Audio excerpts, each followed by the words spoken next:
Chapter 32. Elizabeth was sitting by herself the next morning and writing to Jane, while Miss Collins and Maria were gone on business into the village, when she was startled by a ring at the door, the certain signal of a visitor. As she had no carriage, she thought it not unlikely to be Lady Catherine, and under that apprehension was putting away her half-finished letter that she might escape all impertinent questions, when the door opened, and to her very great surprise, Mr. Darcy, and Mr. Darcy only, entered the room. He seemed astonished, too, on finding her alone, and apologized for the intrusion, by letting her know that he had understood all the ladies to be within. They then sat down, and when her inquiries after Rosings were made, seemed in danger of sinking into total silence. It was absolutely necessary, therefore, to think of something. And in this emergency, recollecting, when she had seen him last in Hertfordshire, and feeling curious to know what he would say on the subject of their hasty departure, she observed, "How very suddenly you all quitted Netherfield last November, Mr. Darcy. It must have been a most agreeable surprise to Mr. Bingley to see you all after him so soon. For if I recollect right, he went but the day before. He and his sisters were well, I hope, when you left London." "Perfectly so, I thank you." She found that she was to receive no other answer, and after a short pause added, "I think I have understood that Mr. Bingley has not much idea of ever returning to Netherfield again. I have never heard him say so, but it is probable that he may spend very little of his time there in the future. He has many friends, and he is at a time of life when friends and engagements are continually increasing. If he means to be but little at Netherfield, it would be better for the neighborhood that he should give up the place entirely, for then we might possibly get a settled family there. But perhaps Mr. Bingley did not take the house so much for the convenience of the neighborhood as for his own, and we must expect him to keep or quit it on the same principle."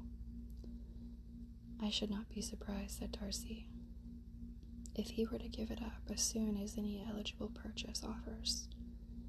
Elizabeth made no answer. She was afraid of talking longer of his friend, and having nothing else to say, was now determined to leave the trouble of finding a subject to him. He took the hint and soon began with, "This seems a very comfortable house. Lady Catherine, I believe, did a great deal to it when Mr. Collins first came to Hunsford. I believe she did, and I am sure she could not have bestowed her kindness on a more grateful object. Mr. Collins appears very fortunate in his choice of wife. Yes, indeed. His friends may well rejoice in his having met with one of the very few sensible women who would have accepted him, or have made him happy if they had. My friend has an excellent understanding, though I am not certain that I consider her marrying Mr. Collins as the wisest thing she ever did.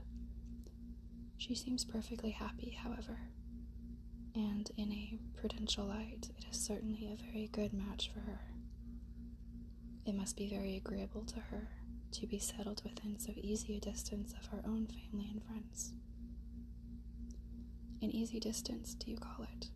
It is nearly 50 miles. And what is 50 miles of good road? Little more than half a day's journey. Yes, I call it a very easy distance." "I should never have considered the distance as one of the advantages of the match," cried Elizabeth. "I should never have said Miss Collins was settled near her family. It is a proof of your own attachment to Hertfordshire. Anything beyond the very neighborhood of Longbourn, I suppose, would appear far."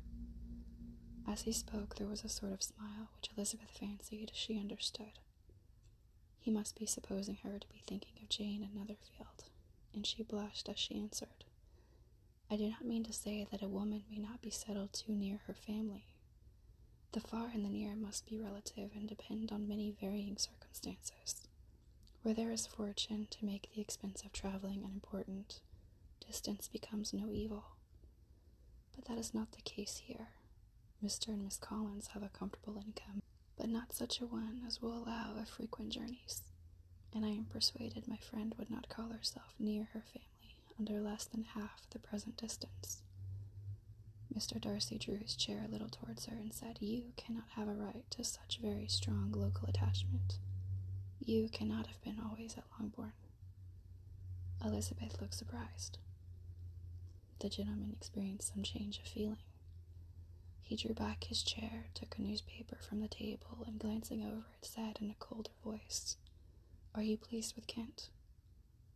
A short dialogue on the subject of the country ensued, on either side calm and concise, and soon put an end to by the entrance of Charlotte and her sister, just returned from their walk. The tete-a-tete surprised them. Mr. Darcy related the mistake which had occasioned his intruding on Miss Bennet, and after sitting a few minutes longer without saying much to anybody, went away. "What can be the meaning of this?" said Charlotte, as soon as he was gone. "My dear Eliza, he must be in love with you, or he would never have called on us in this familiar way." But when Elizabeth told of his silence, it did not seem very likely, even to Charlotte's wishes, to be the case, and after various conjectures they could at least only suppose his visit to proceed from the difficulty of finding anything to do, which was the more probable from the time of year. All field sports were over. Within doors there was Lady Catherine, books, and a billiard table, but gentlemen cannot be always within doors, and in the nearness of the parsonage, or the pleasantness of the walk to it, or of the people who lived in it, the two cousins found a temptation from this period of walking thither almost every day. They called at various times of the morning, sometimes separately, sometimes together, and now and then accompanied by their aunt.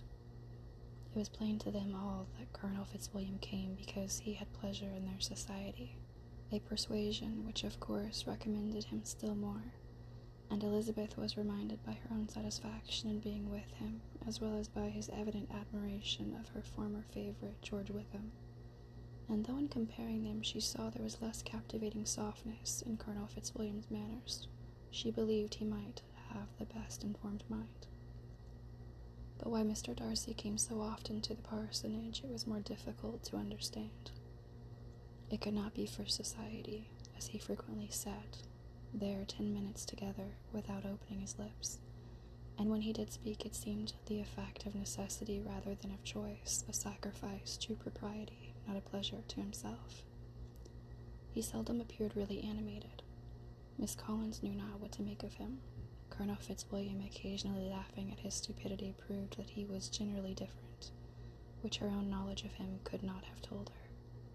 And as she would have liked to believe this change the effect of love, and the object of that love her friend Eliza, she set herself seriously to work to find it out.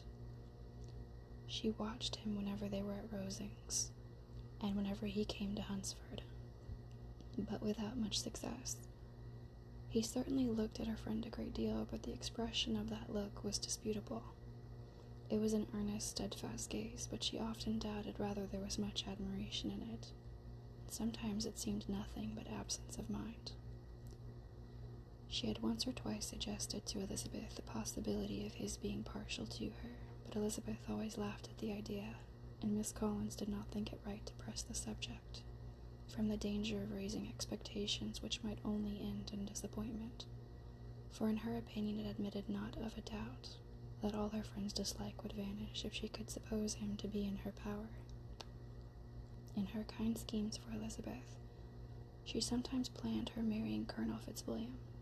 He was beyond comparison the pleasantest man.